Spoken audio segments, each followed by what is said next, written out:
Hey kids, welcome back. We're going to put some rear brakes on the little Bravada here. Should be useful information for any of the second gen SUVs that's got rear disc brakes on them. Probably any other GM and maybe some other vehicles.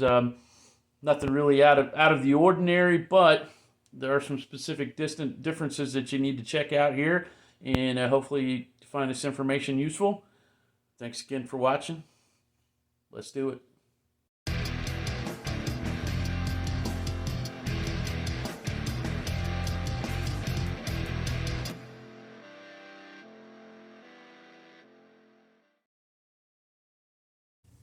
All right, let's get this wheel off of here.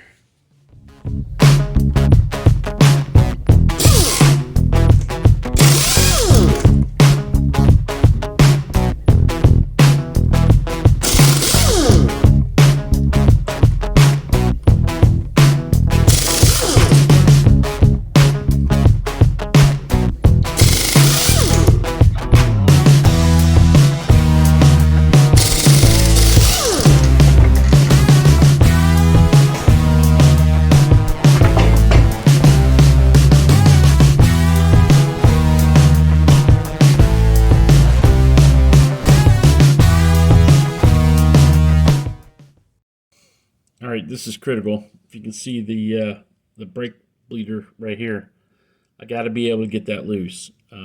Obviously, bleed the brakes, but you'd think I wouldn't need to. But we got to retract the piston in this caliper. What you do not want to do is to try to do that with this shut, because you're going to push a large amount of fluid into the ABS controller, and that will 100% sure damage it. Something I didn't know a few years back, but do not try to do that. They're expensive, and for some cars, you just can't get them new, and you got to buy them rebuilt if you can get them at all. So we got to crack this loose. If I can't get this loose, if it's stuck, then it's new caliper time. Well, hey, I got lucky on this side. You can see I got it completely out.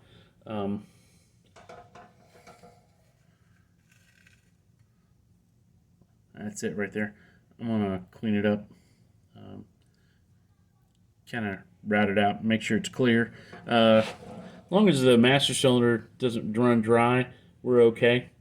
I'm just gonna leave it out. It'll kind of gravity bleed. I'll make sure it's full, and that's a big thing. Just don't let it run dry. Okay, next we got to get the caliper bolts loose from the bracket. There's one up here on the high side that you can see, and corresponding same size down on the lower side here. Kind of split left to right. Get this taken off, pull it out. If we're just doing a pad slap, that's all we need to do. But these rotors, you know, they're pretty jacked up. We're gonna replace those too. Whether we can save these or not, I don't know. I doubt it. I mean, you really can't turn rotors these days anymore. They're so thin to save weight, but I'll keep them. But get this loose, hang it up out of the way. Take the caliper mounting bracket off. This big piece right here kind of wraps around it. Got another set of bolts that you can't really see, kind of back down in here on the back side of the backing plate. We'll get those loose, and then that'll allow us to pull this off, and we'll look at the parking brake mechanism, and we'll put the new rotors on. Don't have any new parking brake shoes, but I may do that later. But we're going to check it out. Well, this is where you got to stop. Nobody to blame but myself. That's the caliper piston right there. I ignored this for so long that it extended out all the way and it broke. So there ain't no saving this. I was talking about making sure the bleeder got out of there safe. Well, really don't matter. Caliper's junk. Who cares the condition of the pads? We got new ones. Who cares the condition of the rotor? We got new ones. But yeah, that's me. That's my bad. So new caliper time. Maybe the same on the other side. We're going to find out. All right. All right. So we know we got to replace the caliper. We saw that the piston was broken. But, you know, we got a new rotor, so we're going to take care of that. Next step is to take this caliper mounting bracket off. It was two 15 millimeter cross flats bolts.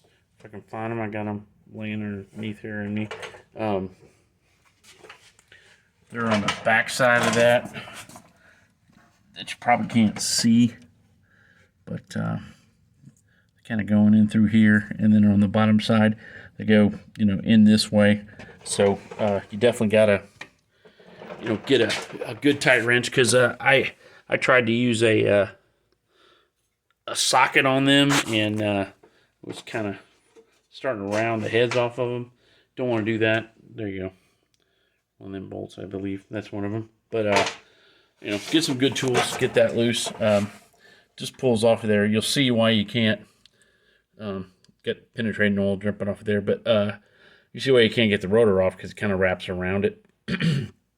But get it loose, get it out of the way, and we'll deal with this in a minute. The other thing is, we're going to have that caliper off for quite a while, and we got an open brake system. Air and hydraulics is bad. I've showed this in some of my other videos, these little clips that kind of close them off. This one's in a set, and it's 4 banjo bolts, you know, that go onto your calipers, and they work pretty good. I mean, it seals it off. I'd say it seals it off airtight, but even if it airtight, but even if it don't, it slows it way down. So you know, pop it on there, seal it up, and you know, stick it out of the way like I'm doing right now, and we'll keep working. Get that rotor off of there. See what we got. Okay, this is pretty popular. A lot of companies do this. They put a little drum brake setup inside the rotor. Not sure when they backed off of this, because some of my older cars, they have just a secondary actuation with the cable. When you step on the parking brake, it pulls the piston and makes the caliper compress and grab onto the brake disc or the brake rotor, depending on which side of the pond you're on. I don't know why they gave up on that. It weighs a whole lot less, but a lot of GM cars, and I don't know if the Fords did this or not, I can't remember. Mopars, don't matter. This does work, but it's just a little piece of spring steel. It's got some brake lining mounted onto it, and on the inside of the rotor, they pretty much made a machine surface that works like a brake drum. Well, that's pretty cool. However, this is super heavy, so that's the downside to it. And you got 2 wear surfaces. I was afraid that this was going to be completely smoked on the inside, but it's not too bad, and it's I believe it's self-adjusting. We'll find out. I got a manual. I'm gonna check that out, but I forgot, and I should have, to do it right, you know, I should have just replaced this too. I'm in there. Why not? But I think these are okay, so we'll see. I might measure these and figure it out. If I need to buy some and tear this back apart later, I mean, we're at a kind of a work stoppage till we get that caliper anyway. You know, we got our line plugged off here, as we talked about earlier, but we're gonna keep moving forward on this side, and if we gotta take it back apart and put those shoes on there later on, so be it. Okay, I mean, unless you're on a race team, this doesn't need to be like prepping for surgery, but keeping stuff clean makes brakes work a whole lot better. So I did spray this down with brake clean. Doesn't look like it. There's still some grit on there, but the brake surfaces and definitely the mating surface here, the rotor to the hub or the axle flange. Anyway, I want to get that clean. Something that people tend to forget quite a bit is that this is bare steel, so it's got a coating on it to keep it from rusting, and you need to clean that off. So, you know, spray that down with some brake clean or some other kind of solvent. And in this case, since we talked about earlier, there's a brake drum on the inside of this brake disc or brake rotor. You need to clean it off too, because whatever crap they put on there to keep it from rusting, that's going to push right into your brake pads or brake shoes, and it's going to reduce the brake effectiveness. So, like I said, this is not an operating room, but every little bit helps. So get it clean, wipe it down, get her done. One more thing that wasn't a problem this time is that these tend to get stuck. I mean, what I mean is, corrosion will lock these together. So put you some indices on here. Don't put it on the threads of the lug studs. Do not do that, because you'll get an inaccurate torque reading when you put your wheels on. But all around these faces here, coat it. Get it done. Make it easy on yourself. It's cheap. It's going to get stuck on there. I mean, you want to wipe it around the face of the sub here. That's fine. That's probably not where it's going to get stuck. But coat it all around here. Anywhere but the threads. I mean, you can be, you can go crazy with that stuff. More is better in that case. Just don't get it on the threads. And you'll thank yourself later when you don't have to pound this stuff off or cut or saw or break or whatever it takes, because yeah, I've had some old cars to where you had to go crazy to get that loose, and it's not fun. There you go. Indices applied, not on the threads. All right, this is one of the few vehicles that I have that I don't have a proper service manual for. This is just an old Haynes manual. I mean, they're kind of better than nothing, but one of the few things they have that's useful in there is a torque table on here. So, as you can see, where we got it at? Rear caliper mounting plate bolts. Not sure why they call it a plate, but 52 foot-pounds. So that's not insignificant.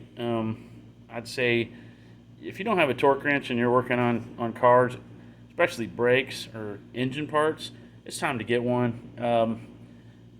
Get you a good one if you can. If not, something is better than a guess, I would say. There's a couple things I don't mess around with on old cars.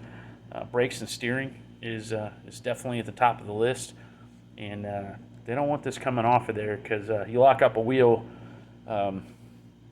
heading on an on-ramp going 80 miles an hour or something like that on the interstate, you're going to have a real bad day real fast, and that torque wrench price is going to look a lot cheaper than repair damage and insurance increases and hospital bills and all that. Soapbox lecture ended. Well, so not only was that piston wrecked, as you saw on the caliper bracket, one of the pins, one of the slide pins, it had broken off into the bracket itself, and it just wasn't worth trying to pull that out of there. So, we're gonna get a caliper anyway. So you can get them with or without the bracket. Usually they're with the bracket, but I went ahead and got it because I needed it, and it just wasn't worth doing all that extra work. So we're replacing a little bit more than what we planned on this side, and you shouldn't need to, but hey, peace of mind. We got it all new, and we know where we're starting from. I pulled the brake rotor off for just a second, really so you can see what I'm doing here, because it's kind of hard to see from a reverse angle. But this little boss right here and here, on my finger, there's these two little humps. You can see those. That's the bosses where the brake caliper mounting bracket bolts onto. So if you remember, the bolts, both heads, are facing away from us, and they're screwing towards us into this backing plate. But we're gonna go ahead and put the rotor back on, because it has to go on before the caliper bracket can go on, because it kind of traps it on there. And then we'll put these two bolts in. They had some thread locker on there, so we'll do the same thing. We'll put a little bit of medium strength thread locker on there and torque her back to spec. All right, the next thing we're going to do is put some this brake grease. It's disc brake quiet, sometimes what it's called. Uh, Possible to read this tube. This is Versalube brand, I believe. Something I got from O'Reilly. I'll probably get it otherwhere. CRC makes a product called Disc Brake Quiet. I'd say that's probably pretty good too. You basically put it on the back side. Don't put it on the friction side of the pad. Put it on the back side of the pad. And what I mean by that is the part that is actually in the caliper body. You know, this middle side here. Not on this, okay? You don't want to get oil, grease, nothing on that. You know, it's going to embed itself into this and transfer to the rotor and back and forth, and, you know, basically like, you know, putting ice on the road or something. You know, the whole point is to create friction and, you know, turn that mechanical energy into heat energy and dissipate it. And if you make it to where it's smooth, it ain't going to work. So, I've not put that stuff on there in the past and got away with it, but you know, every little bit helps kind of thing in my book, at least. And there's lots of points of contact in a disc brake system. So, you know, this is one of them. You know, the caliper frame, and then on the other side, the piston is pushing on that. So, you know, it just keeps them quiet. You know, you've all heard cars going down the road where they're squeaking and rattling and making noise. I mean, it's one of a few things, but it's worth it. That stuff isn't a lot of money. Just go ahead and do it. You know, it's in every manual. Put it on there, and it's cheap insurance.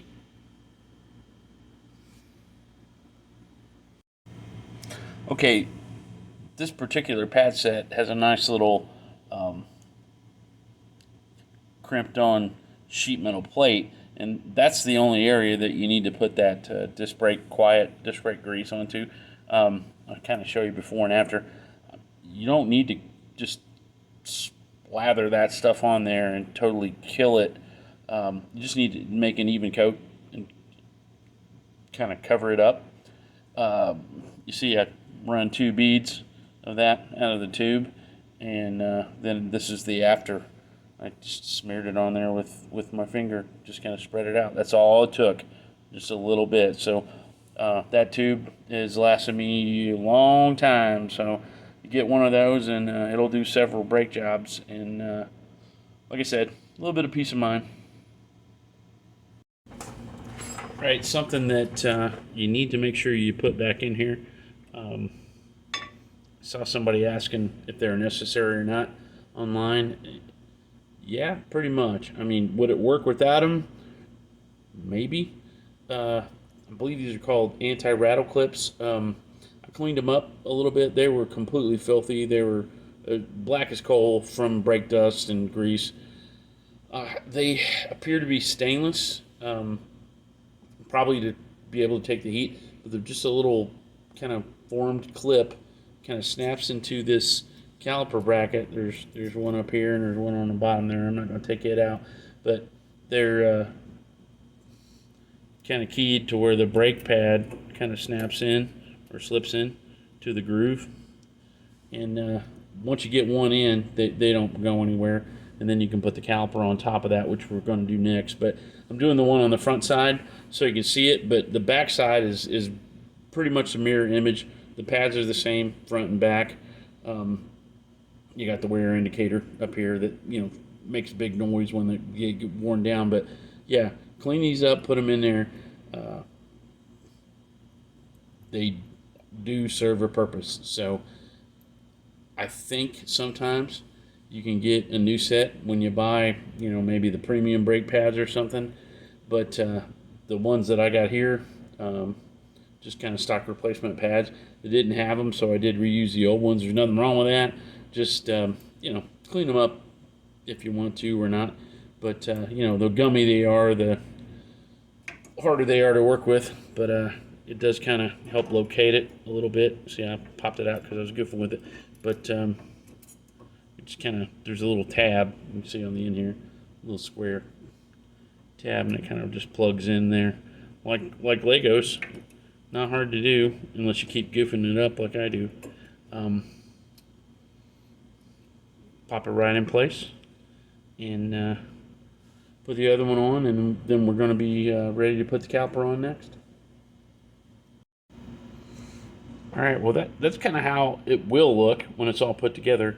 When the pads are already in there, and that's the way it should be.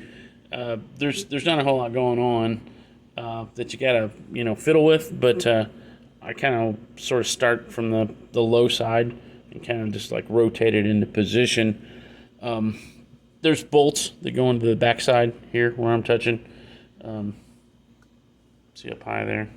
Got my finger on the top there. Just kind of 2 ears sticking out there. They've got pre-applied medium strength thread locker. Just crank them in there, and we'll torque those to spec. And that part will be done. The mechanical part will be done. The hydraulic part, we got the brake line kind of hanging down in the back where you can't really see it here. Here it is, kind of in the back. The banjo bolt. Just kind of gravity bleeding that for the point. For the time being, the bolt is on kind of obscured on the back side here. I'll show you. I think we saw it earlier, but in case you missed it, it kind of points straight down. But that's the new hydraulic connection with copper washers, one on each side of that banjo fitting, and then the bolt. We'll tighten it up. We'll torque that. Get it set. Now, if you were reusing your old caliper, you definitely need to retract that piston. On this vehicle and anything with an ABS system, don't do it like an old car and just crank that thing in there, because that inrush of fluid, if I didn't mention it earlier, I'm going to mention it again, that can damage your ABS controller. So open the bleeder valve right here, open it up, and then compress that piston and let it push it out, because you can close it before you actuate anything, and you're not going to pull any air back in. It's just like a plunger. If you're pushing it, it's not going to pull air in the other direction. It's when you pull it. So if you're pushing this out, but we don't need to do that because this is all new and the piston's completely retracted. So just something to know, because it's, if you got worn brakes, this isn't going to be all the way back. It's going to be out here probably, and you need to push it back. But we don't need to do that this time. But just so you know, that's something that needs to be done. And if you don't have a way to retract that piston, there's lots of ways of doing it. People will take a big long screwdriver and push it back. They'll take a C-clamp. What I used, and if you look in the tips and tricks playlist on the channel, you can cut up an old caulking gun and kind of fits right in there, and you can push it in, and it's real close to the piston compressing tools that you buy. The pro level expensive stuff, and a caulking gun's $2 at Goodwill or something like that. Chop one up and you make your own. So anyway, we'll get the caliper on here. We're going to put those bolts in next. We'll torque them down, and then hook it up hydraulically, and we are almost done.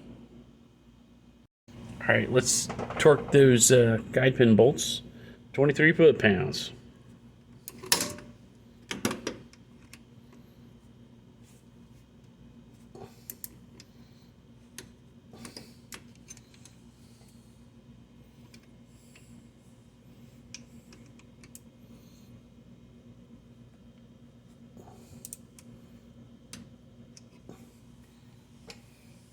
One thing I forgot to mention is anytime you got sliding contact, you need something like this. It's different than, I believe, yeah, it is different than what you use on the back of the pads. At least it's named different. But in our case, in this design, the caliper kind of rides on these guide pins. It doesn't really touch anything. A lot of times there's sliding contact between the caliper itself and the caliper bracket, and that's where you want to have that grease. Never put any kind of lubricant or anything on on the friction side or of the rotor or the pad, any of that. You want that dry and smooth and clean. I mean, if you make a mistake and touch it, I mean, get some brake clean and clean it off. Wipe it off, get it clean. Don't get that grease on there. The tiniest bit is going to reduce your braking effectiveness. In our case here, I didn't end up using this for two reasons. One is because of the design. Like I said, it doesn't have any sliding contact between the bracket and the caliper. And the other place that you'd use it is on the caliper guide pin, which there's a pin inside of here, and this bolts onto that. A little grease boot that you can see right on my finger, maybe. Since these were new, this is already pre-greased. It's clean. It's brand new. But if they're old, you want to clean it up, shine it up, whatever, and re-grease that. So that's the kind of grease that you would use. I like CRC stuff, but there's plenty of other brands. But you don't want the brake and caliper grease. The stuff that you use on the back of the pads, like I said, was that I think it also says brake grease or synthetic brake grease or something, but it says brake quiet. So I'm going on what CRC product has to offer. They have this, and then they also have something called brake quiet. That's a different product. So I believe they're different. Like I said, this was like $6. This big old tub was maybe 10 or 15. This is, like I was telling you earlier, this has been around for years and years and years. This has been around for many years too, and it's about this full. So it lasts a long time. It's really not going to go bad unless you leave the lid off or something.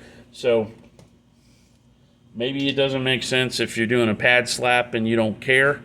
You're taking the vehicle in to trade it in, but if it's something you care about, like most of us that are into cars do, spend the $10, $5, whatever, and do it right. And I'm not making this stuff up. This is in the shop manual. They're telling you to do the same thing. So make sure you got the lubrication where it needs, because you definitely don't want it to get stuck on there. I mean, people don't realize the hellish life that brakes live.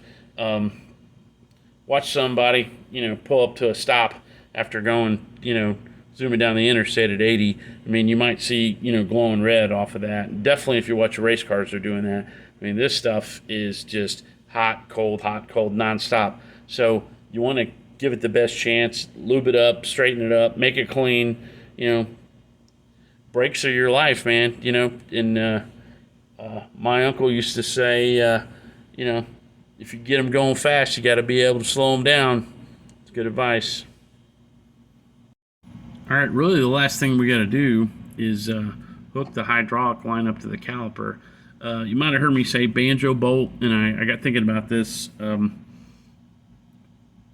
Maybe you don't know what that is. Kind of doesn't matter, but if somebody's talking about it, you don't want to be like, oh yeah, whatever. It's really a banjo fitting and the bolt that goes in it.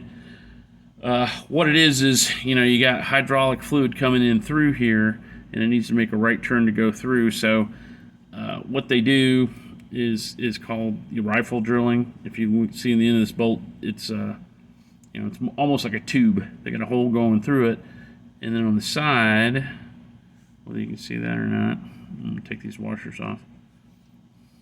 There's another hole. So the fluid that's coming through this hits this hole in the side, and it's got nowhere to go but straight in to the caliper. Why is it called a banjo bolt? A lot of them are round. This one is rectangular, kind of with an arc top there. But a lot of them are round, and they kind of look, if you held them out, they look like a banjo. It's got long straight piece, and then kind of a ring around, and then the strings are going up to the, the tuning neck or whatever. And so I think somebody just said, hey, that looks like a banjo. Let's call it a banjo boat. But it's basically just a way to make fluid take a right angle into that. So that's what they do here. Now, what they rely on is a couple sealing washers, and that's what I got on my other hand here. These are 2 copper washers, and these haven't been used before. And the cool thing about copper is that it'll kind of conform to an irregular surface. So, you know, this is probably not flat, and that caliper casting, it's machined flat, but it's probably not super flat either. But the copper takes up all the difference, and when you torque it down, it seals up really, really nice, and it won't leak. This is all new, as we talked about before. You know, this hose isn't, but the bolt is, and the caliper is. So I get new washers with it. But if you're using your old stuff, they're always going to tell you to replace the washers, and I agree with that. You should, if you got access to them. They're not very expensive, but what if you don't have a way to get any, or they don't make them anymore? Who knows? Whatever, you're doing this late at night, and you're like, oh man, I forgot. You know, do I gotta wait till Monday morning? You know, I need to drive to work on Saturday. I've done this so many times I can't count. The beautiful thing about copper is it's really easy to anneal, and if you don't know what that means, it's the opposite of hardening stuff. Annealing is basically softening it. Copper is super easy to do. You get a propane torch. You put these in a vise or hold them with some pliers or something. You heat it up till it's hot.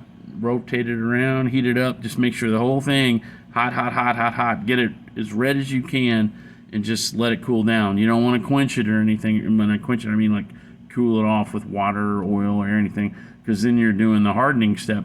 But you let it air cool after it gets super hot. It'll bounce back and you can reuse it again. Do the same thing if you got an old, dirt bike or something with a copper head gasket.